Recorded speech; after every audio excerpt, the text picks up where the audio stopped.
Truth number 7. Nobody actually cares about you as much as you think they do. Psychologists call this the spotlight effect.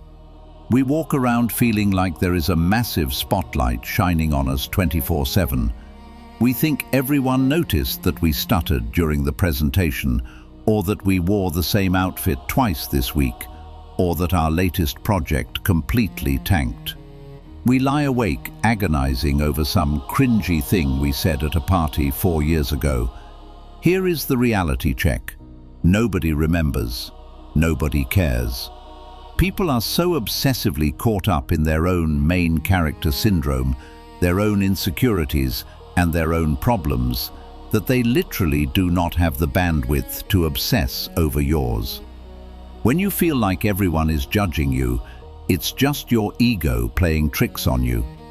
To the rest of the world, you are just an extra in the background of their movie. Even if you fail spectacularly and publicly, people might gossip about it for 5 minutes over coffee, maybe feel a quick hit of schadenfreude, and then immediately go back to worrying about their own rent, their own diet, and their own relationship drama. This shouldn't depress you. It should absolutely liberate you. If nobody cares, that means you are free to do whatever you want. You can take massive risks. You can start that weird YouTube channel. You can fail aggressively. You can look stupid. You can reinvent yourself completely, because the audience you are so afraid of disappointing doesn't actually exist. Stop putting your life on hold because of an imaginary jury in your head. Rip off the band-aid of public opinion and start playing the game for yourself. The 8th truth: your success will breed resentment, and your failures will bring people a weird sense of relief. We throw around words like community and support, but human beings are constantly running subconscious status comparisons. It's how we figure out our place in the tribe. When you decide to level up, when you start making serious money, getting in elite shape, or building an incredible life, you inadvertently become a mirror. And when your friends look into that mirror, they see their own procrastination, their own excuses, and their own wasted potential reflecting back at them. Your success destroys their narrative that the system is rigged or it's impossible, because you started in the exact same place they did and actually made it happen. That is a deeply uncomfortable feeling for them. That is why, as you climb, you will lose people. They will start making passive-aggressive comments. They will tell you that you've changed. They will attribute your hard work to dumb luck or privilege just to protect their own egos. Let them go. Conversely, when you hit rock bottom, you will be amazed at how many people suddenly want to be around you, offering sympathy. Why? Because your misery validates them. It makes them feel secure about their own stagnant lives. True friends are not just the ones who hold your hand in the dark. True friends are the rare individuals who can stand next to you in the blazing sunlight of your success and genuinely celebrate without a drop of envy. Those people are incredibly rare. When you find them, hold on to them. But don't be surprised when the crowd thins out the closer you get to the top. Truth number 9. Life is fundamentally unfair, and karma is not a real strategy. We desperately want to believe in a just universe.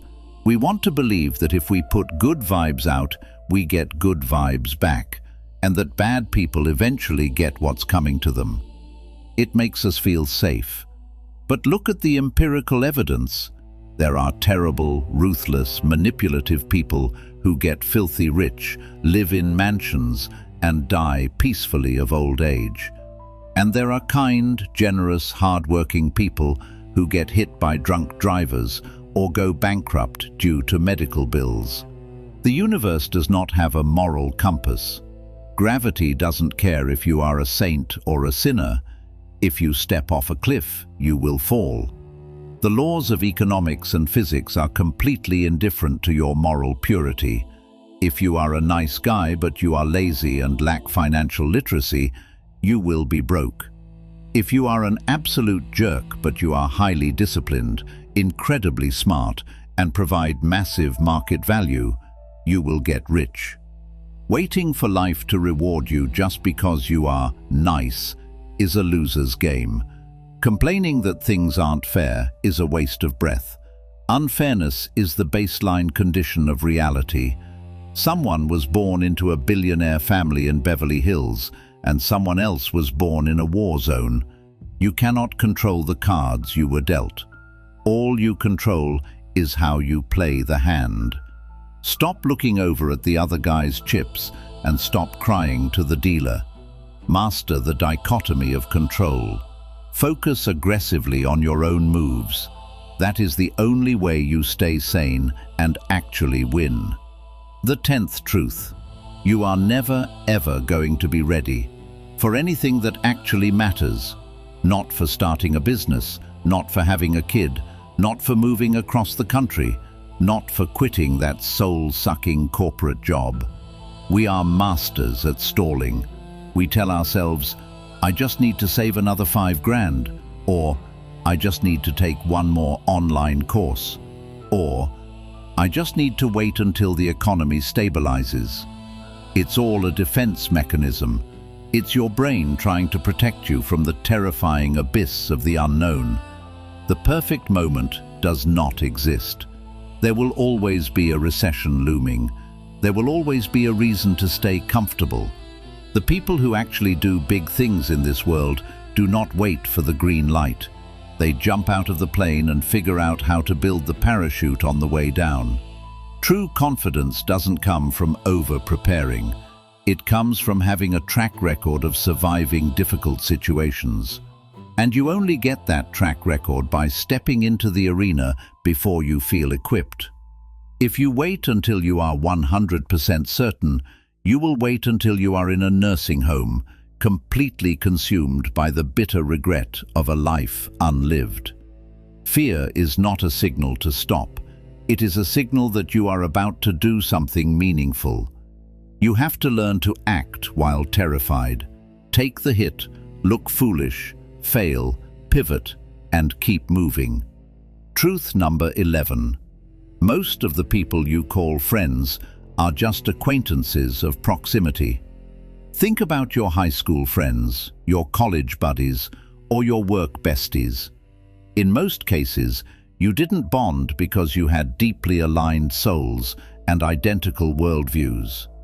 You bonded because you were thrown into the same building for 8 hours a day and bonded over a shared hatred for a teacher or a boss. It was convenient. But the second the environment shifts, someone changes jobs, someone moves to a different state, that lifelong bond evaporates almost overnight. You realize that without the daily office gossip, you have absolutely nothing to talk about. And that is perfectly fine. People enter your life for a reason, a season, or a lifetime. The vast majority are seasons.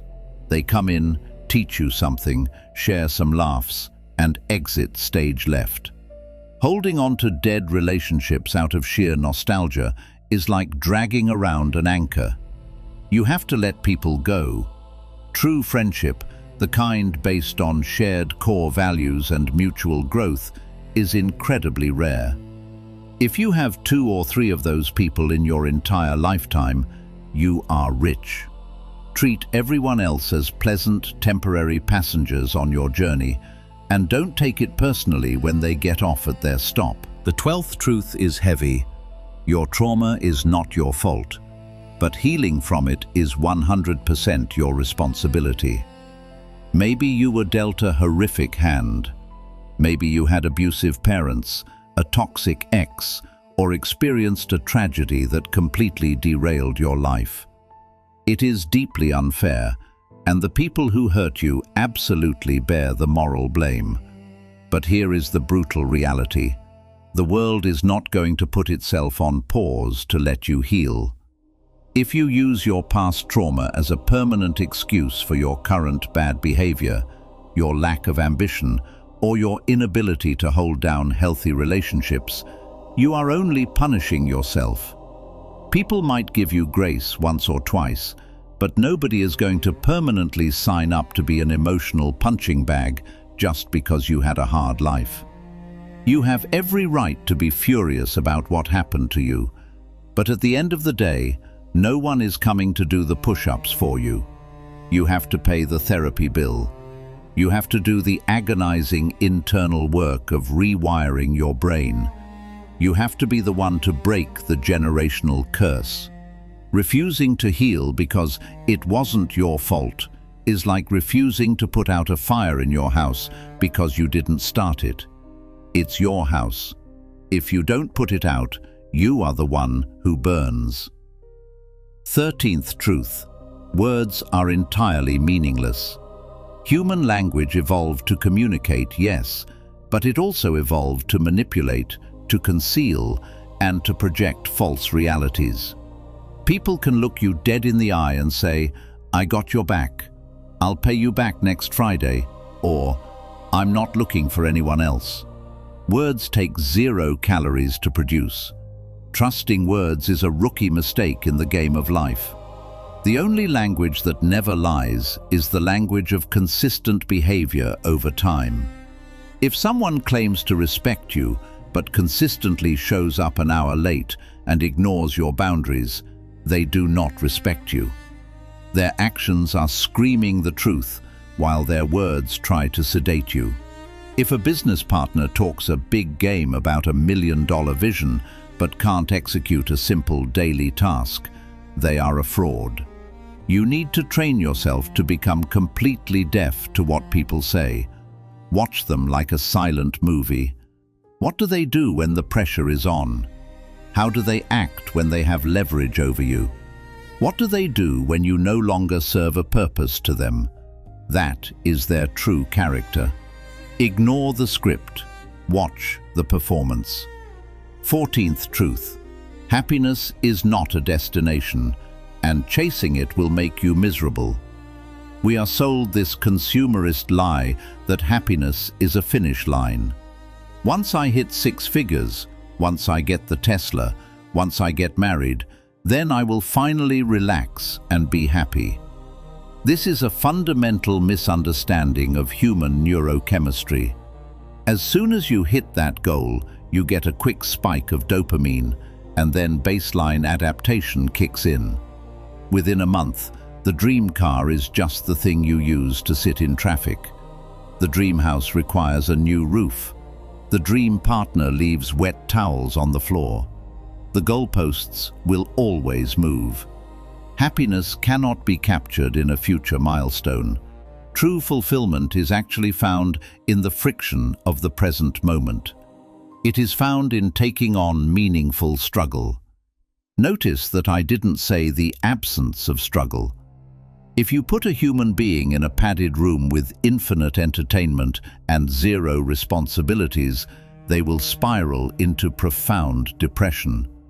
We need obstacles. We need to bear a load. Stop trying to engineer a life devoid of problems and start finding better problems to solve.